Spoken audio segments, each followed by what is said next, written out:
I want to tell you something. I told it to you yesterday and you didn't understand. Mke wangu ako pale, mpeleke microphone. Hata mtoto wangu atajua hiyo kitu leo, mpeleke Pastor Sarah microphone. Hakuna mtu anajua, hata wazee wa kanisa hawakujua.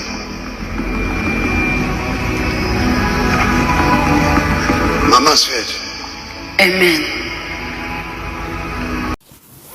Salamu kabisa na karibu kwenye kipindi cha leo, na tutakuwa tukiongelea moja ya mada yenye utata mkubwa nchini Kenya kuhusiana na Pastor Ezekiel Odero, mwanzilishi wa New Life Prayer Partner Center and Church, ambaye aliwahi kusema kwamba alipata unabii wa kifo chake mwezi wa Februari mwaka huu.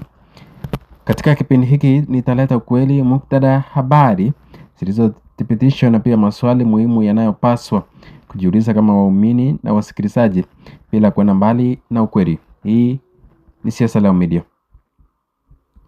Pastor Ezekiel Odero ni Mkristo maarufu nchini Kenya na mtangazaji wa injili anayeshingika hadhara kubwa kupitia mkutano wake wa New Life Prayer Center and Church. Huyu ni kiongozi anayevutia umati mkubwa wa waumini na anayejulikana kwa huduma zake za kichungaji kwenye televisheni na mitandao ya kijamii. Lakini si hadithi yake yote ni ya utukufu tu. Kuna historia ya migogoro, maswali na kimaadili na mashaka ya watu juu ya mafundisho yake. Katika moja ya mahubiri yake, Pastor Ezekiel Odero alidai kwamba alipata ujumbe wa Mungu akisema atakufa mwezi wa Februari. Kwa mujibu wa vyombo vya habari, alisimulia hadithi ya mazungumzo yake na Mungu, ambapo alisema alijua tarehe ya kifo chake ilikuwa imewekwa wazi na Mungu mwenyewe. Alisema pia kwamba kwa sababu ya unabii huo hakufanya mikutano mikubwa au misitu ya kumbukumbu mwezi huo, akiamini angekuwa amekufa. Kwa zaidi ya wengi, hii ilikuwa taarifa isiyo ya kawaida kabisa. Mtu kuambiwa waliojawa na matumaini kwamba atakufa fulani ujao. Lakini juu ya hilo hakuna ushahidi wa kutosha wa kuona kwamba unabii huo utatimia hadi leo. Kwa sasa, sababu kupitia mujibu wa ripoti za habari, kusikika hujapata taarifa yoyote rasmi ya kifo chake kwa sababu hiyo.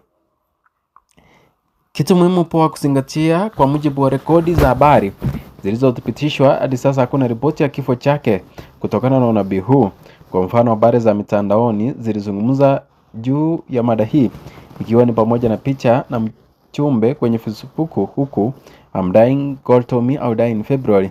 Lakini ni ngumu kuthibitisha chanzo chake kwa njia ya vyombo vya habari zinavyoaminiwa au vyenye utafiti thabiti. Ikiwa kuna ripoti au video mpya itakayotokea, naweza kusaidia kuiweka wazi zaidi. Ni muhimu kufahamu pia historia inayomzunguka. Pastor Ezekiel amewekewa mashtaka na polisi juu ya madai ya vifo vya waumini kwenye kanisa lake na hata akafungwa na baada. Mungu aliniambia nitakufa lini? Mwezi wa pili. Mwezi wa pili.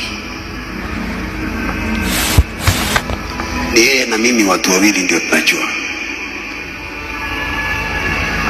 Mungu ashawahi kuongelesha kama Ezekiel. Huwa mnaonanga Mungu ananiambia kuwahusu. Aliniambia Ezekiel nakufa mwezi wa pili. Nikaamka nikaketi nikamwamsha mke wangu nikamwambia amesema nakufa mwezi wa pili. Akaniuliza tutafanya nini? Yes. God told me I was going to die in the month of February.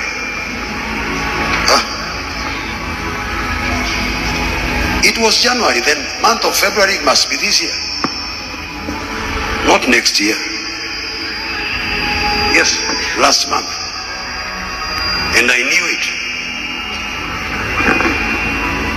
And Bishop told me after Nairobi Crusade Kitengela akaniambia, what you did has never been done. Another test is coming. You need to look for a sacrifice and give to God. So when God told me you are going to die this month, I just knew. Waiting for an opportunity to give God what nobody can give.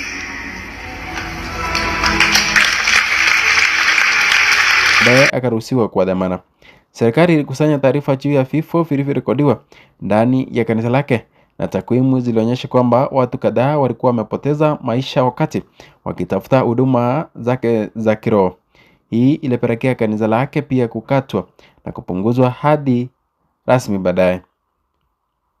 Sasa tunazungumzia kwa undani mambo kadhaa mwaliko wa fikiria. Waamini wengi hupata taswira ya msingi ya ufunuo wa Mungu juu ya heshima ya mtu mwenyewe kama ishara ya ukuu wa Mungu. Wengine hupata faraja au kuungwa moyo hasa wakati wanapitia shida.